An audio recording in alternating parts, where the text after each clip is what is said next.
Oh, here we go. Let's have a little conversation about a sketch.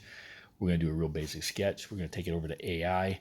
I don't sketch real well while I talk, so let's just throw something in here and then we'll come back and have a little discussion about it.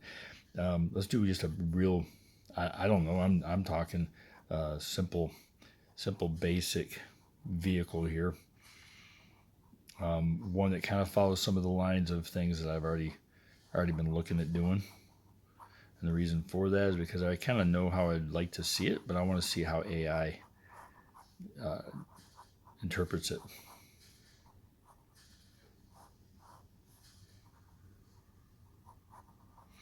We're going to keep it simple. We're not going anything too fancy. This could be used as a three-wheeler, as a four-wheeler. It doesn't matter. We're just playing with some lines. We're going to take it and transfer it into an AI program to see how it interprets it. Interprets it? Yeah, that word.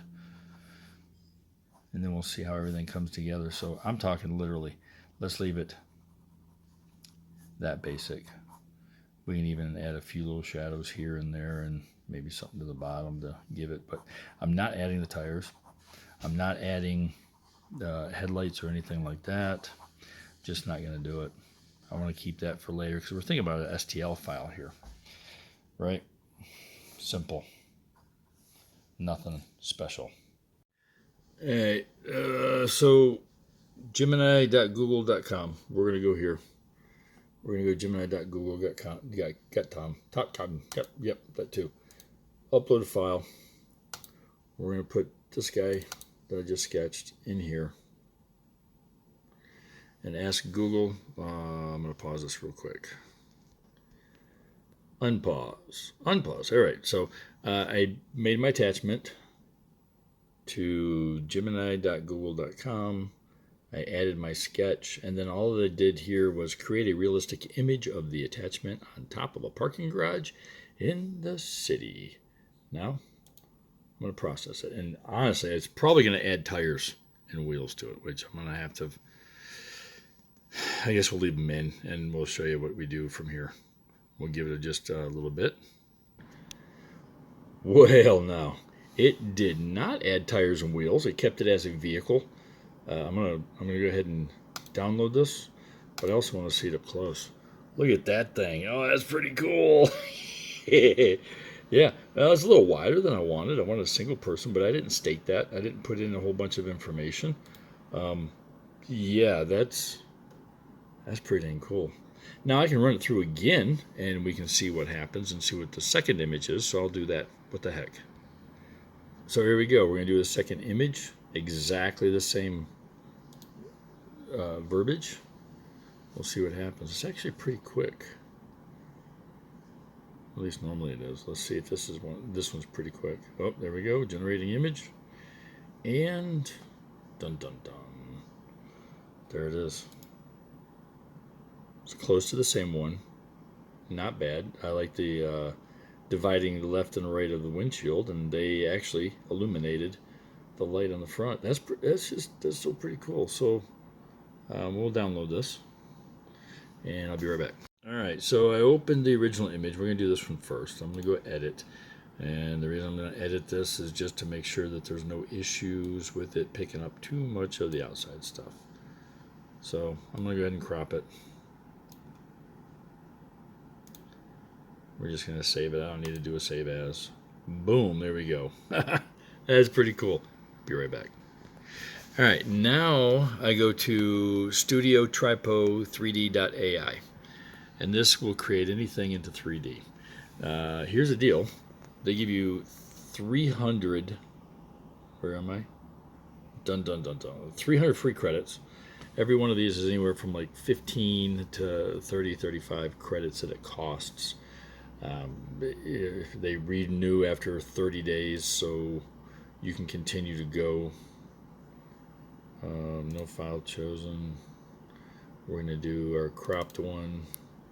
We hit the. I didn't describe anything. All I did was import the image. And then it costs 25 credits to process this. We're going to go ahead and process it. See what happens. Let it do its thing. So Then you get this, and this is going to right click allows you to move this, left click allows you to rotate it. It's working on generating. This could take a couple of minutes, so I'm going to be right back. Thought I'd drop in real quick. You can see it's processing a little bit more. It's working on it.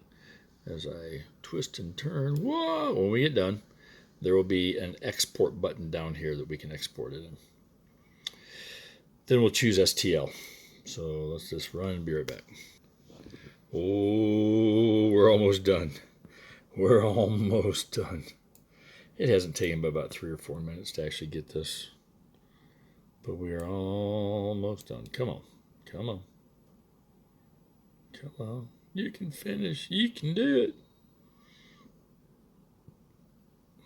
All right. Be right back. All right. We're back. And check this out. This thing looks really cool.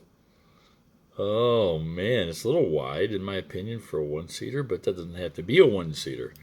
It can be anything you want. And it can be a car, it can be a reverse trike. I see the intake in the front, intake in the sides. Yeah, look at the detail that it did here. It translated a little bit different there. Yeah, very cool. So we can also go down here. We can do wireframe, or we can do, there we go, solid, which is what we had. Nope, we had the, sorry, we did not have a solid. Oh, but you do solid. Yeah, that's cool. All right, now we're going to download it. And we're going to go here to STL so that we can have it 3D print and export it. Now we'll wait for it to export. I'll be right back. All right, I went ahead and opened Creality up. That's the 3D software I use for my printer. I brought it in, and it was really, really, really small, so I had to scale it up 500 times. But this is what it would look like coming into Creality as an STL, and now we can just officially print it and not have any issues. Well, I don't know about issues, but there's some things. Maybe not. Yeah, we're gonna have to look at our supports and some things like that. But there you go. That's 3D printable, and I can change the scale just by hitting select here and making it bigger, smaller, move it around, make two of it. Doesn't matter. Whoever has a 3D printer, you'll understand this part of it. Now, here's me bringing it into Rhino. Now, the thing about bringing it into Rhino is there's a lot of mesh. I went ahead and threw in some motorcycle tires just to give it an idea of what it looks like. So there's 3-wheelers, reverse trike. That's pretty dang cool. And I can even go in here. Let me zoom back a little bit. Let me do this. And now I can do some stuff with this, like transform, scale, 1D, and we'll only do side to side. So we'll pull these sides in a little bit.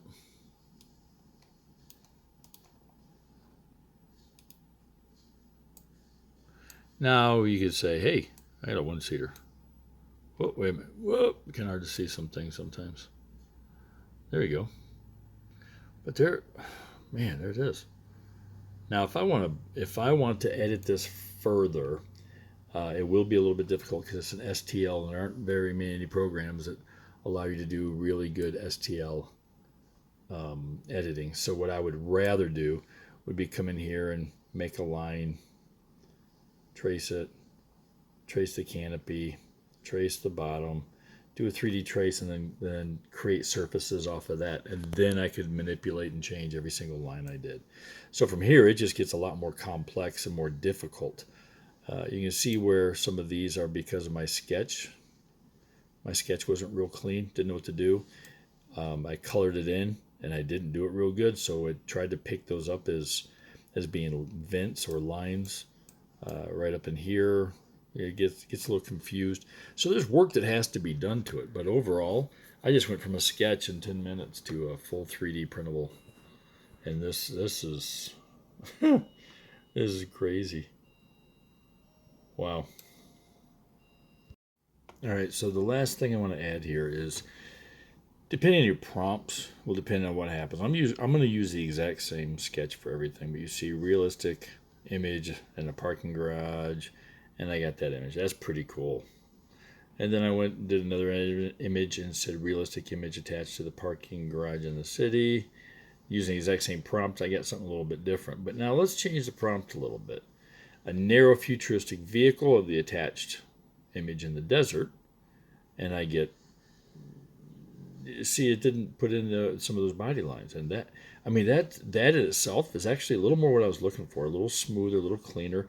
This is interesting how I did a flat spot here and then around at the top. So let's do this.